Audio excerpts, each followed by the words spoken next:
मकर संक्रांतीच्या सर्वांना हार्दिक शुभेच्छा। चला आज आपण तिळाचे लाडू बनवूया।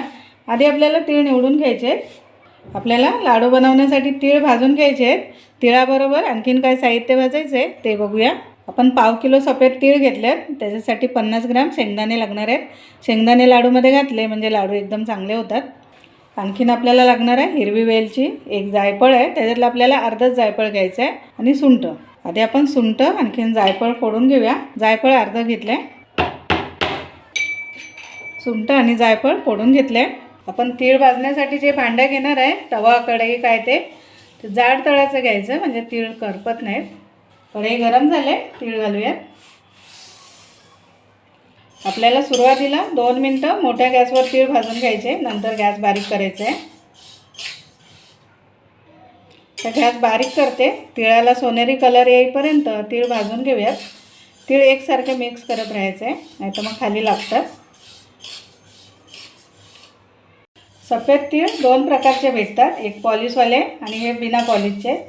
मी नेहमी लाडू बनवण्यासाठी किंवा आपल्याला जेवणामध्ये फोडणीत सफेद तीळ लागतात ना, तेव्हा हे बिना पॉलिशचे वापरते। आपल्याला तीळ भाजायला 5 ते 6 मिनिटं लागतात। तीळ भाजले ना, तिळाचा छान सुगंध येतो, मग समजायचं आपले तीळ भाजून झाले। गॅस बंद करते। तीळ आपण एका भांड्यामध्ये काढून घेऊयात। भाजलेले तीळ कपड्यावर काढायचे म्हणजे तिळाला पाणी सुटत नाही, लवकर थंड होतात। आता आपण शेंगदाणे भाजून घेऊयात। शेंगदाणे आपल्याला आपण साबुदाण्याच्या खिचडीसाठी कसे शेंगदाणे भाजतो तेवढे भाजून घ्यायचे। शेंगदाणे उकळत आहेत, हे बघा असे, म्हणजे आपले शेंगदाणे भाजलेत, काढून घेते। वेलची आणखीन जायफळ सुंठ भाजून घेऊया। आता आपल्याला गॅस बंद करायचा आहे। कढई आपली गरम आहे, त्याच्यामध्ये 2 मिनिटं मसाला परतला की भाजून होतो। शेंगदाणे थंड झालेत, थोडे कोमट आहेत तेव्हा सोलायचे, नाही तर नंतर साली निघत नाहीत। असं कपड्यात घेऊन असं साली काढायचं, अशा साली लगेच निघतात शेंगदाणे। बघा लगेच शेंगदाणे सोलून झाले की नाही। काही पदार्थामध्ये शेंगदाणे घालायचे असतात, तेव्हा असे चांगले भाजून घ्यायचे। शेंगदाणे आपल्याला थोडेसे कुटून घ्यायचे, मिक्सरला लावत नाही, मिक्सरला लावलं मग पीठ होईल। शेंगदाणे कुटून झालेत। आपली वेलची थंड झाली का बघूया। मसाला थंड झाला आहे, वेलची एकदम खळखळीत झाले, आवाज येतोय। वेलची दमट असली म्हणजे वाटत नाही, म्हणून थोडीशी गरम करून अशी खळखळीत करायची। हा मसाला वाटून घेऊयात। मसाला आपल्याला चाळून घ्यायचा आहे। वाटलेला मसाला चाळून घ्यायचा, मग मसाल्याचे तुकडे राहिले असले ना ते आपल्याला काढून घेता येतात। आपण मगाशी हा मसाला भाजला, त्याच्यामध्ये 2 चमचे बडीशेप घालून भाजायची, म्हणजे आपला खास पुरणपोळीचा मसाला तयार होतो।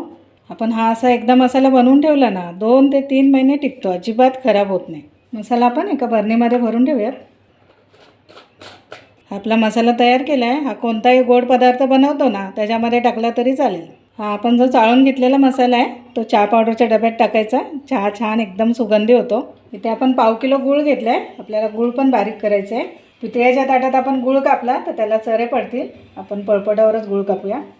गूळ बारीक करून घेतलं आहे, आपण लाडूसाठी पाक करूयात। कढईमध्ये 1 चमचा साजूक तूप घालायचं आहे, गूळ घालूयात। गूळ आपल्याला तुपामध्ये परतून घ्यायचं आहे। गूळ वितळला आहे, आता आपल्याला एकसारखा ढवळत राहायचं आहे। आपण पाक पाण्यात टाकून बघूया गोळी होते का। वाटीमध्ये पाणी घेतलं आहे, त्याच्यामध्ये गुळाचा पाक टाकून बघूया आपण। हे बघा गोळी होते, आता आपला पाक झाला आहे। पाकामध्ये भाजलेले तीळ घालूयात। आपण शेंगदाणे कुटून घेतले ते पण घालायचे। हे सर्व मिक्स करायचं। आपण लाडूसाठी मसाला तयार केला आहे तो 1 चमचा घालते। आता आपल्याला गॅस बंद करायचा आहे। आपण ताटाला तूप लावून घेऊया, ह्याच्यामध्ये आपल्याला मिश्रण काढायचं आहे।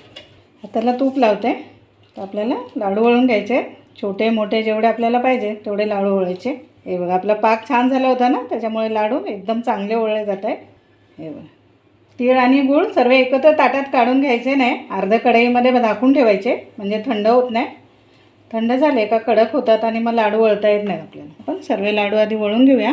लाडू वळताना हाताला तूप लावलं आहे म्हणजे आपल्या लाडूला चमक येते।